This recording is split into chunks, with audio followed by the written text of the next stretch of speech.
Olá, pessoal, queridos colegas do primeiro período do curso de Psicologia da Faculdade Maurício de Nassau, a unidade de João Pessoa, na Paraíba. Vamos aí estudar saúde coletiva? Afinal, amanhã nós teremos a prova de saúde coletiva ministrada pela professora Luísa Silveira. Que tal a gente fazer uma viagem ao tempo? Que tal nós nos reportarmos a temática sobre políticas de saúde no Brasil? O que vocês acham de nós fazermos agora uma revisão em áudio? Eu aqui na minha casa, no meu escritório, e vocês aí na casa de vocês, ouvindo aí este áudio que corresponde à aula sobre políticas de saúde no Brasil. A título de introdução, eu diria que essa presente aula, ela busca não só refletir, não só dar uma volta ao tempo, uma viagem ao tempo, mas ao mesmo tempo responder às necessidades que emanam do cotidiano do ensino da temática sobre as políticas de saúde no Brasil, tendo por finalidade subsidiar o desenvolvimento do processo ensino-aprendizagem dos nossos queridos alunos do curso de psicologia. Com isto, se pretende que os queridos colegas tenham elementos para compreender as articulações entre os processos econômicos, políticos e as práticas de saúde no país a partir do conhecimento das raízes históricas e das políticas de saúde que foram sendo implantadas ao longo da Constituição do Estado brasileiro. Daí nós iremos fazer uma viagem histórica, iniciando no período do descobrimento, do período de 1500 até o primeiro reinado. E daí nós temos um país agora colonizado, basicamente por degredados e aventureiros, desde o descobrimento até a instalação do Império, não dispunham de nenhum modelo de atenção voltado à saúde da população e nem mesmo o interesse por parte do então governo colonizador, o governo português, em dar todo esse suporte, em criar condições mínimas, básicas de atenção à saúde da população. A vinda da família real ao Brasil criou a necessidade de uma organização, de uma estrutura sanitária mínima capaz de dar suporte ao poder que se instalava na capital do império, a saber, o Rio de Janeiro. Até 1850, as atividades de saúde pública estavam limitadas ao seguinte: primeiro, delegação das atribuições sanitárias às juntas municipais, e segundo, o controle de navios e saúde dos portos. Vamos pensar agora nesse período que vai de 1897 até 1930. Assuntos relacionados à saúde eram tratados no Ministério da Justiça e Negócios Interiores, na Diretoria de Saúde Pública. Daí, as questões relacionadas à saúde, sobre a jurisdição do Ministério da Justiça e Negócios Interiores, estava limitada às ações tão somente de saneamento e combate às endemias. Daí ao surgimento do sanitarismo campanhista, presente até a década de 40, que garantia condições de saúde para os trabalhadores na produção e na exportação.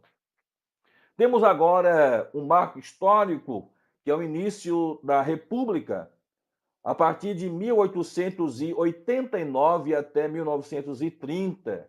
Naturalmente, a ausência de um modelo sanitário para o país deixavam as cidades brasileiras à mercê das epidemias.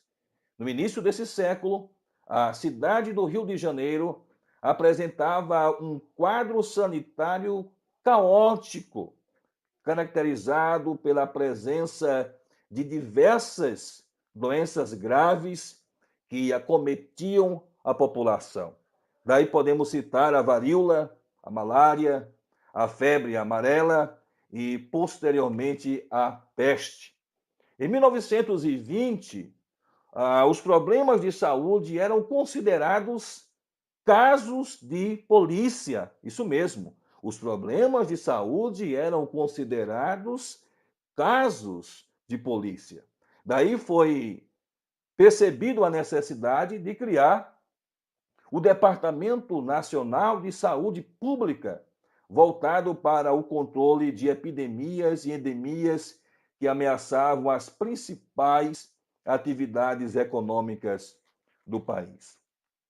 Passado 3 anos, chegamos em 1923 e surge a Previdência Social no Brasil com um decreto legislativo que ficou conhecido como Lei Eloy Chaves, e daí foi criado as CAPs, as Caixas de Aposentadoria e Pensão. CAPs, Caixas de Aposentadoria e Pensão. As CAPs eram organizadas pelas empresas e daí ofereciam assistência médica, medicamentos, aposentadorias e pensões. Chegamos em 1930, foi criado o Ministério de Educação e Saúde, pois até então as atenções predominantes do governo estavam voltadas às ações de caráter puramente coletivo. Mas, a partir dessa década, 1930, a ênfase governamental começa a se deslocar para a assistência médica individual. Então, observe que a década de 30 foi um divisor de águas, onde as ações de saúde eram até então de caráter coletivo, mas a partir de 1930 há uma atenção para uma assistência médica voltada para o indivíduo, para a pessoa e não simplesmente para a coletividade. Em 1930 surge aí um novo tipo de direito à saúde voltado para aquelas pessoas que tinham ali um trabalho formal a partir da carteira de trabalho. E daí surgiram os centros de saúde em todos os estados brasileiros. Mas ainda nós temos aí um modelo campanhista, sanitarista. As campanhas sanitárias eram marcadas pela concentração de esforços e recursos no intuito de combater doenças específicas. Chegamos em 1941, essa data é importante porque ela marca, ela dá início às Conferências Nacionais de Saúde. Em 1941, nós temos a primeira, é um marco histórico, porque é a primeira Conferência Nacional de Saúde durante o governo de Getúlio Vargas. No entanto, a concepção que se tinha de saúde em 1941 era uma concepção curativa e não preventiva, com defesa sanitária da população, assistência social aos indivíduos e às famílias, proteção da maternidade, da infância e da adolescência. Vamos dar um pulo e chegamos em 1948, durante o mandato do general Eurico Gaspar Dutra, o governo federal formula o Plano SALT. É uma sigla que significa saúde, alimentação, transporte e energia. 1948 também é um marco histórico, porque houve a criação do primeiro Conselho de Saúde, considerado marco da saúde pública. Não se esqueçam dessa dica, 1948, criação do primeiro Conselho de Saúde, considerado um marco da saúde pública. Não se esqueça também de uma data muito importante, que é 1930, onde o governo tem um olhar mais voltado agora para uma assistência médica e individual e o surgimento dos centros de saúde em todos os estados da Federação Brasileira. Em 1950, nós temos aí a segunda Conferência Nacional de Saúde e nela estabeleceu-se legislação referente, primeiro, à higiene e segurança do trabalho, segundo, prestação de assistência médica e sanitária preventiva para trabalhadores e gestantes. E aí, nessa segunda conferência, em 1950, nós não temos nenhum registro formal sobre esta conferência. Em 1953, foi criado o Ministério da Saúde, MS, que se dedica às atividades de caráter coletivo, como as campanhas e a vigilância sanitária. Paralelamente, a assistência médica cresce e se desenvolve no âmbito das instituições previdenciárias. Chegamos em 1960. Daí nós temos aí a Lei Orgânica da Previdência Social, ela é promulgada em agosto, motivada pela existência de várias instituições previdenciárias e aos múltiplos tratamentos aos seus usuários. Chegamos em 1966, da fusão dos Institutos de Aposentadorias e Pensões, o AIP, originou-se o INPS, que é o Instituto Nacional de Previdência Social, e esse INPS ele foi responsável em uniformizar e centralizar a previdência social. Chegamos ainda, ou nos mantemos ainda em 1900, ou melhor, chegamos em 1963 e nós temos aí a terceira Conferência Nacional de Saúde. Ela representa a proposta inicial de descentralização na área da saúde, ou seja, há uma proposta para que fossem delimitadas ou definidas as atribuições dos três poderes, a saber, a União, ou seja, o governo federal, governo estadual e municipal, no campo das atividades médico-sanitárias, para que, inspirados nos pressupostos da reforma estudada, colocasse em prática a descentralização executiva dos serviços com a efetiva participação dos municípios na solução dos problemas de saúde pública. Nós estamos nos referindo à data de 1963, por ocasião da terceira Conferência Nacional de Saúde. Vejam bem, em 1967, nós temos a quarta Conferência Nacional de Saúde, que teve como ponto principal a discussão dos recursos humanos, ou seja, de profissionais de saúde necessários às demandas de saúde no país. É interessante que essa quarta Conferência Nacional de Saúde, de 1967, ela foi a primeira vez, ou melhor, foi dada nessa conferência a primeira vez em que se debate sobre a questão dos trabalhadores de saúde. Então, é aqui nessa conferência, nessa quarta conferência de 1967, que se discute, que se debate sobre a questão do perfil dos trabalhadores engajados aí na saúde. Chegamos à década de 70.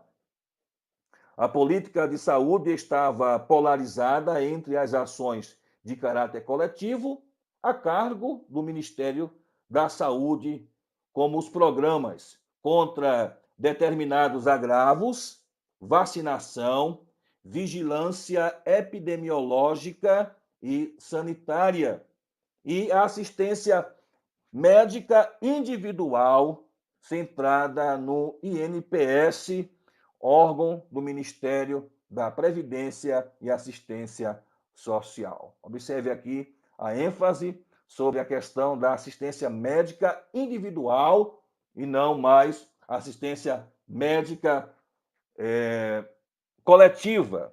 Então, passou a ser dominante e privilegiou a privatização dos serviços e estimulou o desenvolvimento das atividades hospitalares.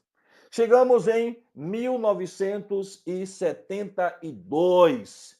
Daí, iniciou-se a ampliação da abrangência previdenciária, sendo beneficiadas as empregadas domésticas e os trabalhadores rurais. Até então, estavam à margem dos serviços públicos de assistência social. Ainda aqui em 1973, incorporam-se também os trabalhadores autônomos. Em 1974, surge o Plano de Pronta Ação, é o PPA, e o Fundo de Apoio ao Desenvolvimento Social para enfrentar a crescente demanda curativa. Em 1975, essa data é interessante porque essa data foi o ano que eu estava nascendo, né? Então não tem como eu esquecer esse marco aí. Em 1975 ocorreu a quinta Conferência Nacional de Saúde e nessa conferência foram abordados os seguintes temas. Primeiro, Sistema Nacional de Saúde, Programa Nacional de Saúde Materno-Infantil. Terceiro, vigilância epidemiológica, ou seja, o controle de grandes endemias, extensão das ações de saúde às populações rurais.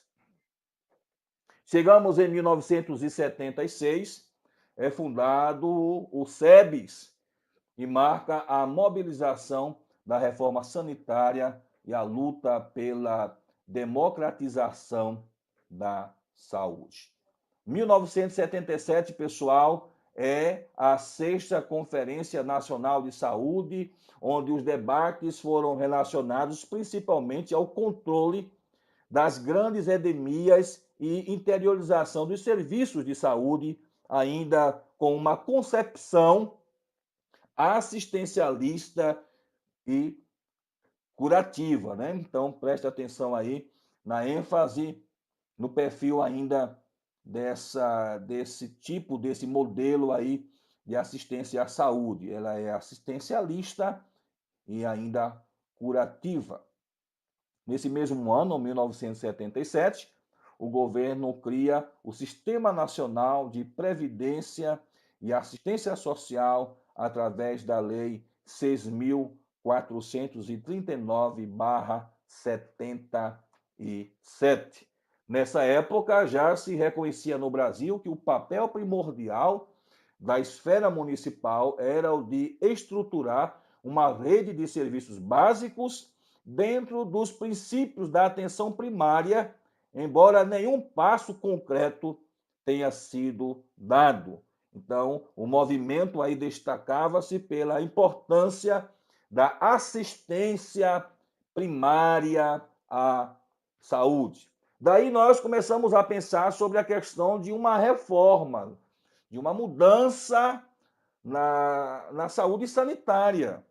Então, surge aí um processo político e democratizador do setor saúde conquistado ali pela sociedade. E aí começa a haver críticas ao sistema de saúde vigente, denunciando ali as precárias condições de saúde de grande parte da população brasileira. E aí, quando falamos em reforma, há aí a apresentação, o surgimento de alternativas de uma nova política de saúde efetivamente democrática. E aí nós temos, em 1978, no âmbito internacional, a Conferência Internacional sobre Cuidados Primários de Saúde, que aconteceu em Alma-Ata, no Cazaquistão. E ali foi redigido a Declaração de Alma-Ata, que foi formulada e foi remetida, foi dirigida a todos os governos na busca da promoção de saúde a todos os povos do mundo. E essa declaração, composta de 10 itens, que enfatizavam a atenção primária à saúde, salientando a necessidade de atenção especial aos países em desenvolvimento. E aqui inclui o nosso país, aqui inclui o nosso Brasil. A Organização Mundial de Saúde, a OMS, faz aí uma definição de saúde. Ela diz que saúde é direito fundamental e principal meta social de todos os governos.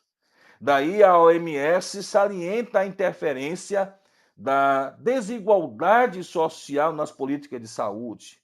Reivindica a atenção primária como fator de viabilidade para uma universalização dos cuidados mediante a abrangência e a melhoria social que possibilitam, e busca a integração do governo com todos os setores da sociedade em prol da igualdade social. Chegamos em 1980 e ocorreu a 7ª Conferência Nacional de Saúde, ainda no período do regime militar, da ditadura. Os principais temas debatidos eram relacionados à implantação e desenvolvimento do Programa Nacional de Saúde, de serviços básicos de saúde, o Prev-Saúde, voltado à assistência primária. No entanto, nessas propostas, essas temáticas que aqui foram debatidas, que foram traçadas, foram articuladas, elas, lamentavelmente, não saíram da gaveta por causa da crise previdenciária, né? Abrindo parênteses aqui, observe que a crise previdenciária não é algo novo, né? Não é algo novo, mas já desde 1980 já se falava dessa crise na previdência social. 1982, uma luz no túnel. Surge aí o plano de reorientação da assistência à saúde no âmbito da saúde, conhecido como Plano CONASP. Foi criado para racionalizar as ações de saúde, começando agora a abalar, a questionar o sucateado modelo curativo dominante. Então, 1982 é um marco, é importante, porque aqui começa a se questionar, começa a haver uma reorientação com relação a um modelo que pudesse superar o até então modelo vigente nesta época. Então, 1982, essas reflexões, esses debates, esses questionamentos representam um passo significativo inicial para o processo de descentralização da saúde e começa a ser posto em prática os ideais dessa tão sonhada reforma sanitária. Em maio de 1986, foi realizada a 8ª Conferência Nacional de Saúde. 1986, essa conferência, 8ª conferência, um grande marco nas histórias das conferências de saúde no Brasil. foi a primeira vez que a população participou das discussões da conferência. Participaram dessa conferência mais de 4 mil delegados, representantes, impulsionados pelo movimento dessa reforma sanitária. E aí, nessa ocasião, propuseram a criação de uma ação institucional correspondente ao conceito ampliado de saúde, ou seja, o conceito ampliado de saúde envolve, vamos usar 3 siglas, PPR: promoção, proteção e recuperação, certo? Revisando, o conceito agora ampliado de saúde envolve promoção, a proteção e a recuperação. E essas propostas foram corroboradas ou contempladas tanto no texto da Constituição Federal de 1988, como nas leis orgânicas, especificamente da saúde, de número 8.080/90 e no 8.142/90, né? Então nós temos aí o número da lei e o ano em que essa lei foi aprovada. Quando a gente fala /90, esse 90 se refere ao ano em que essa lei foi sancionada. Vamos agora dar aí um pulo e nós vamos chegar em 1987. É criado o Sistema Unificado e Descentralizado de Saúde, o SUDES. Ele representava uma recentralização nas mãos das secretarias estaduais de saúde. Não causou estragos, pois só se manteve até 1990 e o movimento de municipalização estava ali fortalecido. Gente, 1988 é uma data muito importante que vocês não podem de maneira alguma esquecer. A Constituição Federal deu uma nova forma à saúde no Brasil, estabelecendo-a como direito universal, direito garantista, direito constitucional, a partir da promulgação da Constituição Cidadã, da nova Constituição de 1988. A saúde passou a ser dever constitucional de todas as esferas do governo. Daí, o conceito de saúde foi ampliado e vinculado às políticas sociais e econômicas. A assistência, ela é concebida de forma integral. A gestão participativa, ou seja, a manifestação popular, a presença do povo, foi definida como sendo um marco, como sendo um importante na inovação dessa nova forma, nessa nova ótica, nessa nova perspectiva de saúde a partir de 1988, com a promulgação da nova Constituição Federal, a Constituição Cidadã.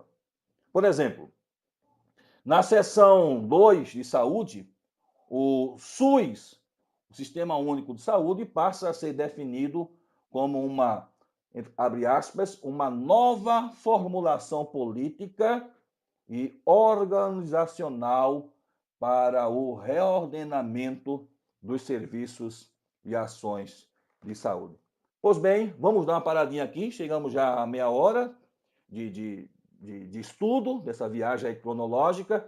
Vamos dar uma pausa e depois nós iremos retornar com a questão aí do SUS, com a criação aí do SUS. Espero que vocês tenham gostado e espero que esse material seja de grande importância para vocês em suas reflexões. Um forte abraço e até mais.